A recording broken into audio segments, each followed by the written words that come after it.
பெருசா பசங்க யாருமே வேலன்ஸ் வந்து காசு கொடுத்து வாங்க மாட்டாங்க. யாராவது அதை கிஃப்ட் பண்ணுவாங்க அப்படின்னு சொல்லி தான் எக்ஸ்பெக்ட் பண்ணிட்டே இருப்பாங்க. ஸோ அதே மாதிரி எனக்கு இந்த வேலட் கிஃப்டா தான் வந்துச்சு. இதுல ஒரு விஷயம் இருக்கும் பாருங்களேன். சைட்ல இருக்க பட்டனை பிரஸ் பண்ணா கார்ட்ஸ் எல்லாமே மேல வருது.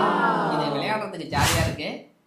அதே மாதிரி அது நல்லா கிரிப்பாவும் இருக்கு. இது பெருசா கீழே விழவே இல்லை. இந்த பர்ஸ் எனக்கு ரொம்பவே பிடிச்சிருக்கு.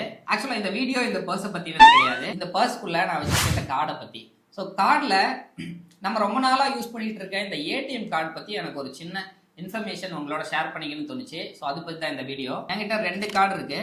ஒன்று வந்து சென்ட்ரல் பேங்கோடது, இன்னொன்று வந்து ஆக்சிஸ் பேங்கோடது. ஸோ சென்ட்ரல் பேங்கோட கார்டு பார்த்தீங்கன்னா அதில் ரூபே கார்டு அப்படின்னு சொல்லி எழுதியிருக்கு.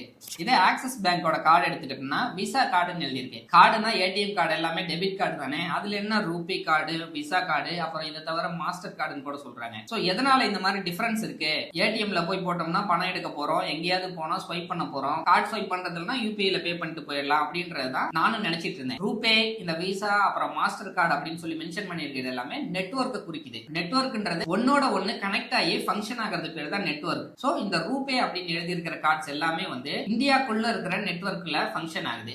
சோ இந்த விசா அப்படின்னு மென்ஷன் ஆயிருக்கிறதும் மாஸ்டர் கார்டு அப்படின்னு மென்ஷன் ஆயிருக்கிறதும் இன்டர்நேஷனல் நெட்வொர்க்ல எல்லாத்துக்கூடயும் கனெக்ட் ஆகி ஃபங்க்ஷன் ஆகக்கூடியது. அவ்வளவுதான். இது என்ன பெருசா டிஃபரன்ஸ் இருக்க போகுதுன்னு பாத்தீங்கன்னா, இந்தியால இருக்கிற ரூபே கார்ட்ஸ் எல்லாமே இந்தியால இருக்கிற நெட்வொர்க் உள்ள கனெக்ட் ஆகி தான் ஃபங்க்ஷன் ஆகும் இல்லையா. இன்டர்நேஷனல் டிரான்சாக்ஷன் பண்றது கொஞ்சம் கஷ்டம்னு சொல்ல முடியாது. சில கார்ட்ஸ் எல்லாமே இன்டர்நேஷனல் டிரான்சாக்ஷனுக்கு சப்போர்ட்டே ஆகாது. சோ இதே விசா கார்டோ மாஸ்டர் கார்டோ வச்சிருக்கோம்னா எல்லா இன்டர்நேஷனல் ஆன்லைன் அண்ட் ஸ்வைப் பண்றது எல்லாமே இன்டர்நேஷனல் டிரான்சாக்ஷன்ஸும் ஈஸியா பண்ணிக்கலாம். இதுதான் ரூபேக்கும் விசாக்கும் இருக்கிற டிஃபரன்ஸ். நீங்க ரூபே கார்டு வச்சிருக்கீங்களா இல்ல விசா கார்டு வச்சிருக்கீங்களா கமெண்ட் பண்ணுங்க. ஆனா இந்த வடக்கன்ஸ் கேட்கற மாதிரி இந்த கார்டு மேல இருக்க 16 நம்பர் சொல்லுங்க, பின்னாடி இருக்கிற 3 டிஜிட் நம்பர் சொல்லுங்கன்னு யாராவது கேட்டாங்கன்னா சொல்லாதீங்க.